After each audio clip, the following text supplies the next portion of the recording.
بات کرتے ہیں ضمنی انتخابات کی، جن کے حوالے سے chairman P T I Imran Khan صاحب دھاندلی کے الزامات لگا رہے ہیں، اور وہ کہہ رہے ہیں کہ انہوں نے دھاندلی نہیں دھاندلا کرنا ہے اور ساری پلاننگ ہو چکی ہوئی ہے۔ کیا کہا عمران خان صاحب نے؟ 17 کو ہم دیکھیں گے۔ یہ یاد رکھ لیں کہ جس طرح ہماری قوم آج ان چوروں کے خلاف کھڑی ہو گئی ہے، یہ چور سوائے دھاندلی کے جیت نہیں سکتے، یہ دھاندلا کریں گے۔ پھر بھکر کے جلسے میں بھی عمران خان نے دھاندلی کے حوالے سے بات کرتے ہوئے کیا کہا، یہ بھی سنیں۔ مسٹر ایکس ایک مسٹر ایکس بھی ہے، اس کو حکم ملا ہوا ہے کہ تم نے کسی صورت ان چوروں کو جتانا ہے۔ تو مسٹر ایکس، مجھے نئی خبر ملی ہے کہ تم نے مسٹر وائی کو ملتان پہنچا دیا دھاندلی کے لیے۔ تو مسٹر ایکس اور مسٹر وائی، آج ساری قوم کے سامنے میں آپ کو چیلنج کر رہا ہوں کہ میری قوم آپ کی دھاندلی کے باوجود آپ کو پھینٹا لگائے گی، جیتے گی الیکشن۔ ایک مسٹر ایکس بیٹھا ہوا ہے لاہور میں، اور ایک اس نے مسٹر وائی کو بھجوایا ہوا ہے ملتان میں۔ یہ بھی تیاری کر رہے ہیں، ان کو حکم ملا ہے کہ ہر طرح تم نے ان چوروں کو الیکشن جتانا ہے۔ پھر جو عمران خان صاحب کہتے ہیں یقینی طور پہ پاکستان تحریک انصاف کی صف اول کی جتنی بھی لیڈرشپ ہے وہ پھر وہی گردان بولتی ہے۔ یاسمین راشد صاحبہ نے میڈیا سے گفتگو کرتے ہوئے اسی طرح کی باتیں کی، پھر یہ بھی سنیں۔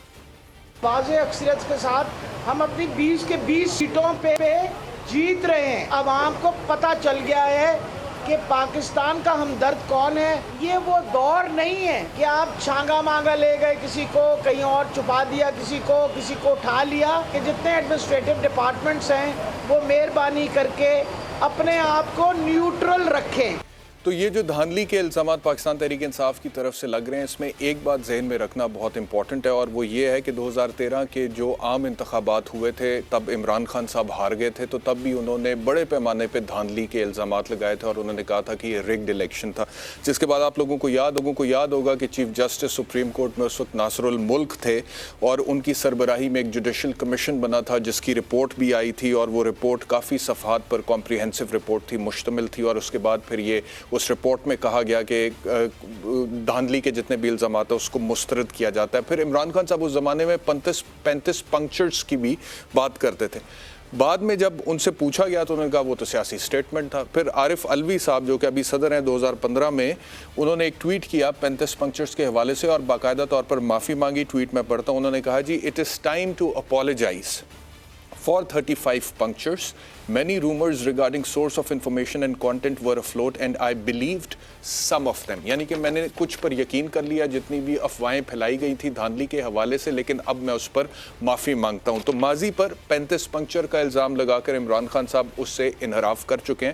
ڈاکٹر عارف علوی جو اس وقت موجودہ صدر پاکستان ہے وہ اس کے اوپر معذرت کر چکے ہیں، اور سپریم کورٹ کے جوڈیشل کمیشن کی رپورٹ میں بھی ان الزامات کو مسترد کیا جا چکا ہے۔ اب جو وہ جتنی باتیں کر رہے ہیں، اچھا تو یہ ہوتا کہ وہ کلیئر ورڈز میں بات کرتے ہیں۔ مسٹر ایکس مسٹر وائی والی بات چھوڑ دیں، اگر آپ ڈونلڈ لو کا نام لے سکتے ہیں خان صاحب، اگر آپ امریکہ کا نام لے سکتے ہیں، تو آپ تو کہتے ہیں میں بڑا دلیر ہوں، تو تھوڑی اور دلیری دکھائیں اور کھل کے بات کریں اور کھل کے نام لیں، اور جو شواہد آپ کے پاس ہیں وہ سامنے لے کر آئیں۔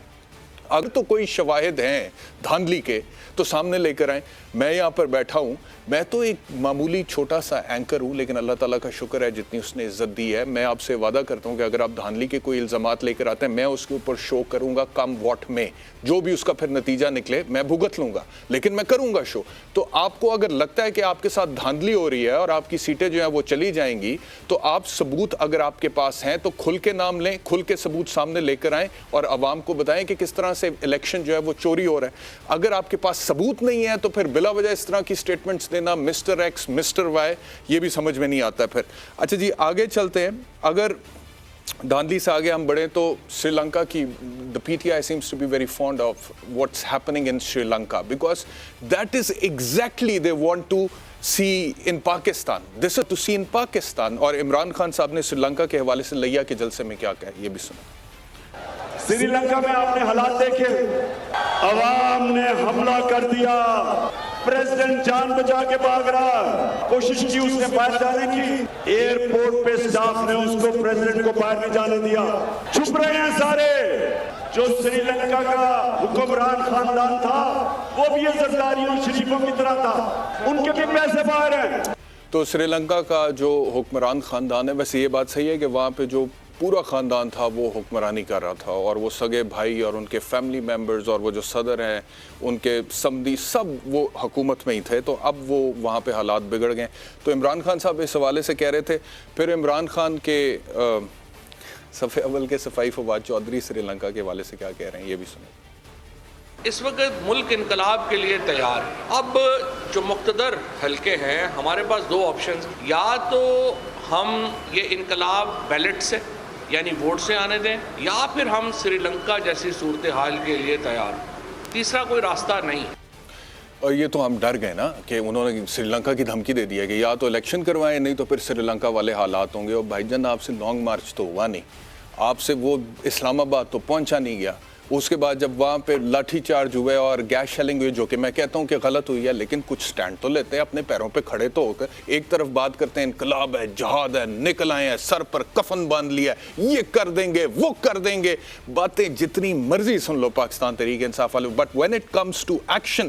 اچھا یہ صرف اس کی بات نہیں ہے جو ابھی انہوں نے کیا ہے اپنے سپورٹرز کے ساتھ کہ جی آپ 25 مئی کو پہنچیں اسلام آباد اور اس کے بعد ہم دھرنا دیں گے اور جب تک الیکشن کی ڈیٹ اناؤنس نہیں ہوگی تب تک ہم وہیں پر بیٹھیں گے. یہ انہوں نے حکومت میں آنے سے پہلے اور پھر حکومت میں ہوتے ہوئے بھی کیا ہے اس پورے ملک کے ساتھ. یعنی کہ ہم 50 لاکھ گھر بنائیں گے، ہم 1 کروڑ نوکریاں دیں گے، ہم اس ملک کی تقدیر بدل دیں گے، ہم ریاست مدینہ کی طرف جا رہے ہیں، ہم یہاں پر قانون کی بالادستی کو انشور کریں گے، یا ہم یہاں پر غریب کے لیے ہیلتھ ایجوکیشن کو فراہم کریں گے. اور اس کے بعد وہ ساری باتوں سے مکر گئے یا پرفارم ہی نہیں کر سکے. سیم اسی طرح انہوں نے کہا جی لانگ مارچ کریں گے اور بیٹھ جائیں گے اور پھر جائیں گے نہیں. اور اس کے بعد ان دلوں میں تو اتنا تیل نہیں تھا کہ وہ 1-2 گھنٹے بھی نہیں رک سکے وہاں پہ اور اسی طرح واپس ہو لیے. اور اس کے بعد پاکستان تحریک انصاف کا ووٹر منہ تکتا رہ گیا. تو نہ ڈرائیں آپ سری لنکا، آپ سے نہیں ہونا سری لنکا. اگر ہونا بھی ہے نا اس ملک میں سری لنکا والی سچویشن، پہلے تو بات یہ ہے کہ یہ قوم کسی بہت ضروری کام سے سو رہی ہے، آرام کر رہی ہے. انہوں نے اپنے ضمیر کا جو سوئچ ہے نا وہ آف کیا ہوا ہے. ابھی کل کی خبریں ہیں 3 میں دیکھ رہا تھا کہ کراچی میں بچوں کے سامنے ماں باپ کو گولیاں مار کے قتل کیا. اور کل ہی کی خبر ہے کہ 4 سدہ KPK میں ایک 4 سال کی معصوم بچی کو چھری گلے پہ پھیر کر ذبح کیا گیا. عموماً جنسی زیادتی کے بعد بچوں کو اس طرح مار دیا جاتا ہے. اور اس کے بعد کل کی خبر ہے کہ لاہور میں 2 بچے جو کہ گھر میں کام کرتے تھے، انہوں نے فریج کھول کے کھانے کی کوئی چیز کھائی ہے تو ان پر تشدد کیا ہے مالک مکان نے اور ایک بچہ جاں بحق ہو گیا.